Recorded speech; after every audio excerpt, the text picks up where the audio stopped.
全世界通货膨胀拢真严重，钱变薄，日子就歹过。为着要争取较好的薪水，加拿大港喙码头的工人伫7月初加拿大国庆日即天，计共有7500个工人同齐大罢工。若美国嘛有几万千间饭店的劳工，即马要伫7月初4，美国国庆日即天嘛要发起大罢工。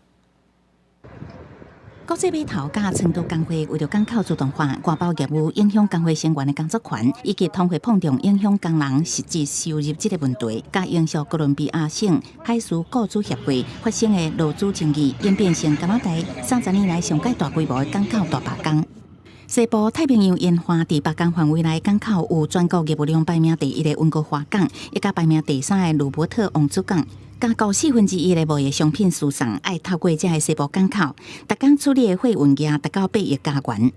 经过33点钟无停的会议了后，劳资双方初二暗时有小可休困，佮准备初3透早重新谈判。工会领袖伫谈判前甲媒体表示，疫情期间港口破纪录的利润是工人牺牲奉献所换来，佮经过联邦政府唔通干涉谈判。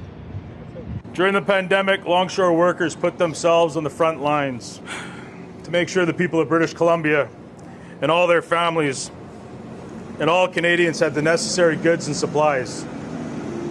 When all Canadians were asked to stay home, to stay safe,